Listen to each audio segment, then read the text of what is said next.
Dating in the DMV. Is it trash or is it really? And I mean, is it really an undiscovered treasure? Hey, let's pause for a second and talk about it. I'm David. Welcome to the Pause Pod. Let's go.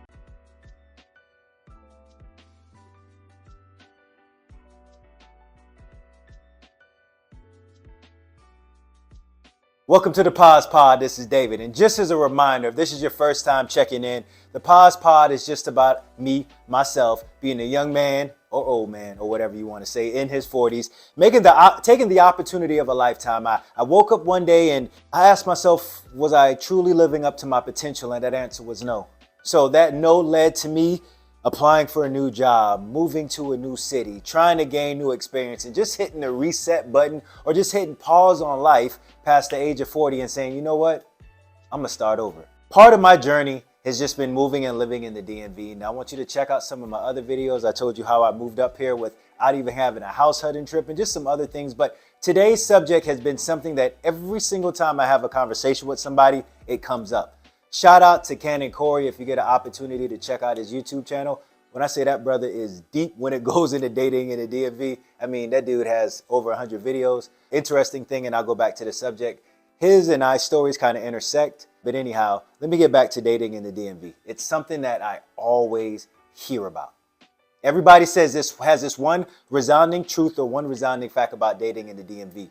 They keep saying it's trash. Wait, how's dating? It's trash. How are meeting females or whatnot in the DMV? It's trash. Don't waste your time. All they're gonna do is just try to do this, do that. And I'm just like, hold on.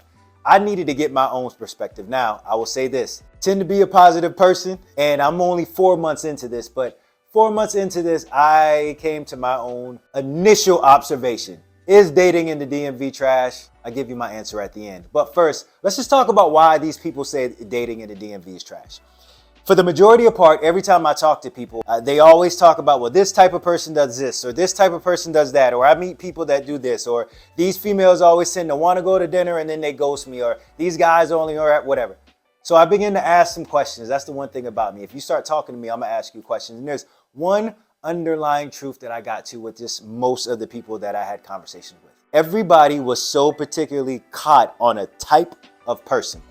I want this type of person. Like when I talk to females, they said, okay, well, this guy needs to make this amount of money, be able to do this and do that and do this and do that. So they were stuck on a type. So they had this module of a guy that they want to talk to. And for some of the fellas, it was, okay, well, I want a girl that was this type or that type or this type. And the thing that I noticed so much when I began to ask questions, I said, okay, how stuck are you on that type? Is that a preference or is that a conviction?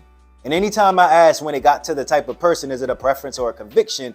That's when the conversation began to switch and turn a little bit, because one thing I've learned in my life is that the type of person, if it's a particular type, the type of person that you particularly want to run to, depending on what that type is, the thing that draws you to that person is going to be the main thing that runs you away from that person. What am I saying? Let's say, for example, somebody says, I want a guy that all he does is hustle. Or I want a female that all she does is I just go, guys, a guy that all he does is hustle. All he does is this, all he does is that. If you want a guy that's going to be about making paper, if you want a guy that's going to be about working, if you want a guy that's going to be about climbing that corporate ladder, then guess what that means? It's going to mean less time with you. Why?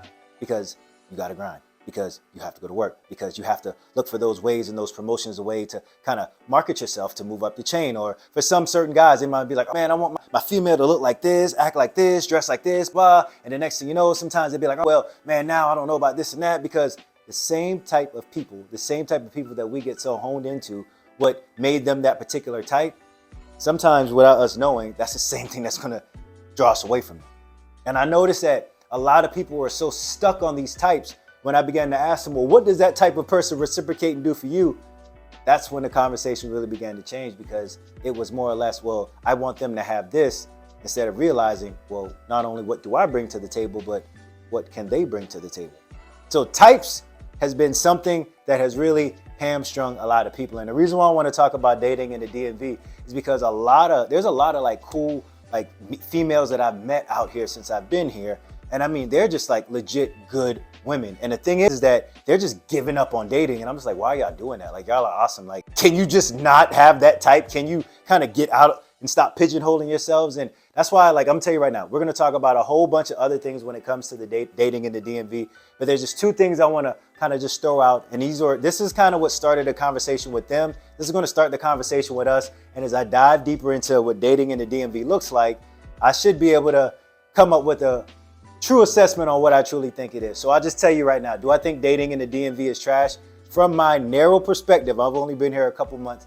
I have to say, initially, I thought it could have been, until there was a whole lot of change that I had to go through, not only just the way I look at life, but the way I communicate with people, expectations, communications, and all that stuff. I don't think dating in the DMV is trash. I personally don't. Here's my reason why. And this is what I want to challenge you all to ask yourself two questions, because these are two things that not only opened my mind when it came to dating, but it just made me, or the opportunity of meeting people, a whole lot more easier. First is just openness. I mentioned this earlier. You have preferences and you have convictions, or you have values or things you just want a person to have. Now, trying to figure out what's the difference between the two. Number one, if there's a value that I have, and if I'm going to meet somebody that's going to make me challenge that value, that might not be somebody that I want to be with. Why? Because I'm changing the person to my core. But when I talk about these preferences versus these convictions, like, do I prefer a woman that's tall? Do I prefer a woman that works out? Absolutely. That's my dog. Stop barking, but my dog. But yeah, I like, for me, my type is I like women that work out, women that are athletic. Reason being, I like to walk, I like to run, I like to do things. I want somebody that can keep up. That means you got to run as fast or work out as hard as me, but that's just a preference of mine. But it's one of those things where when it comes to that preference of that type, you have to understand what makes that preference, that type, something that I'm attracted to, or something, whatever preference of type you are. So the long short of what I'm getting to is that at the end of the day, what I had to do is just ask myself, all right, I have my values, things that make me fundamentally the man that I am, and I have my preferences. Out of my preferences, are my preferences starting to become a conviction? And if they are, then I begin to challenge myself and ask myself why. Once I begin to challenge these things that were preferences and making them convictions, and once I became more open-handed, what I call preferences, that made the dating pool open up exponentially. So now, instead of just going for a particular type that does only particular things that may look a particular way, I began to open up my preferences, and that allowed me to start just having multiple conversations with different type of people, going to different places and meeting different type of people, talking without expectations, because now I'm just becoming open and meeting a type. And there was a book by, her name is Logan Ury. It's called How Not to Die Alone. And she says this, and I believe this is excellent advice, especially when it comes to dating. Date as a scientist. What does that mean? It doesn't mean every time you go on a date, you have to have the expectation of this is the person that I want to marry, but you date as a scientist. You have a hypothesis. You go into that date, you learn about that person, you learn about yourself, and then at the end, you can just ask yourself a simple question. Hey, how did I feel after being around this person? Man, if this person drains me, if this person doesn't give me energy or whatnot, maybe that's not the person for you. Or if you happen to be open, meet somebody new, try something new, and you date this person, the next thing you know, it's like, I tried something new. I tried dating a person that may be a little bit shorter than what I'm used to, maybe a little bit wider than what I'm used to, maybe not as, dress as well as I want them to, whatever our types are. Once you begin to date like a scientist and start to have a hypothesis and just go out there and just meet people of all different types of ages and sizes and all this other stuff that might be preferences instead of convictions, then yeah, you begin to meet more people. But also, instead of looking at preferences, ask yourself too, what are these convictions? And I'm not saying change coherently the person you are, but really when it comes to things that we are really convicted about, ask ourselves, how open-handed can we be that won't change who I am? If you can just widen your net just a little bit more and stop just trying to date the same type of person, I promise you, the dating pool will exponentially shift and you will have the opportunity to meet more people. So first is being more open. Second, exposure. All right. Time and time again, whenever I'm talking to people in the DMV, talking about dating, I said, hey, what type of things did you like to do? And the interesting thing is that they keep saying, oh, all these things that there is to do in DC. But I said, no. What do you like to do?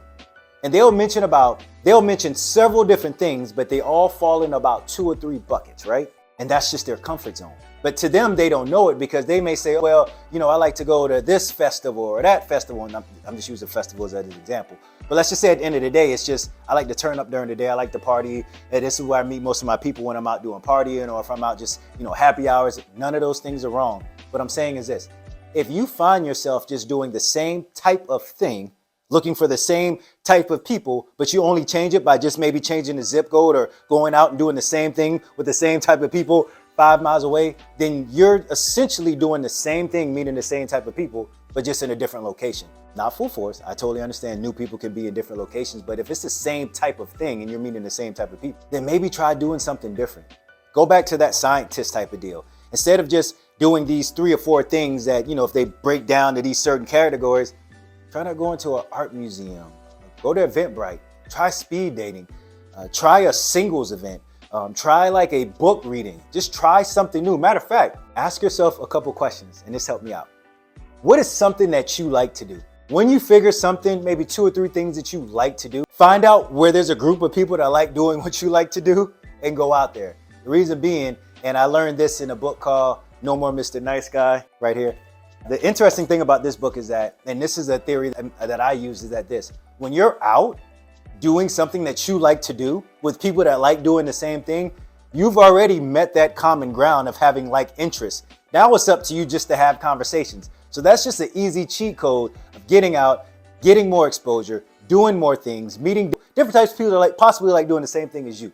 So anyhow, long short of what I'm trying to say is this: is dating in the DMV trash? I think the answer to that for most people is going to just boil down to one word, and that's perspective.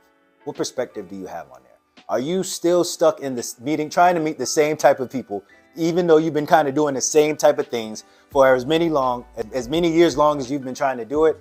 Or have you been kind of open to say, you know what, I've been trying to date this certain type and not begrudgingly do it, or not just doing it just to be like, oh, I'm doing it to do it, whatever, but actually having an intentional interest in trying to meet new types of people that do different types of things, or putting yourself out there, trying something new, going to an improv class, going to Toastmasters, low-key improv classes and dog parks. Fellas, I'm telling you right now, dog parks are a win, but improv classes, you'll be surprised. Anyway, long short of that is this: being open to more different types of people, it widens your net and your opportunity to meet people. Being open to different experiences, trying things that are new, man, that widens your net to meet a whole lot of different type of people.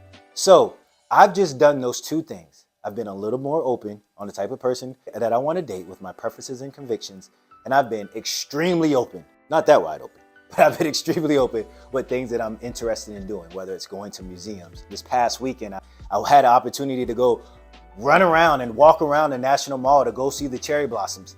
No agenda in sight, I just went.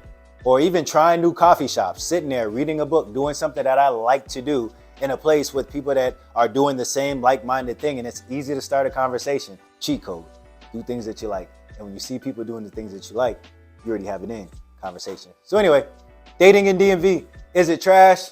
You have to decide. But so far in my limited sample size, I can see both arguments, I can see both sides, but just those 2 things that I've kind of brought upon myself to change has exponentially changed how I view dating, the dating scene, the dating market, and I've been having a great time ever since. So, not gonna get my personal life, not gonna talk about who I'm dating right now or what I'm doing right now, but I'm telling you right now, just making those 2 small changes has made things exponentially easy.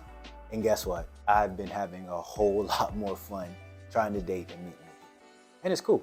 All you gotta do is just be open. So anyhow, let me know what you think. What are the best dates? I'm gonna continue to do more interviews. Matter of fact, I had an interview with a young lady. She gave me 4 reasons why dating is just bad for her in the DMV. So I'm gonna dive into those and actually see why she said it and maybe talk a little bit about that conversation. But this is not gonna be an ongoing thing. I'm still gonna make videos about being new in the city, trying to discover new things, trying to meet new people, trying to make new friends. I got a whole catalog of things that's about to happen. I'm gonna try to be more frequent with my posting. But anyhow, leave a comment. Don't forget to like and subscribe. But hey, this has been cool. Pause for a second.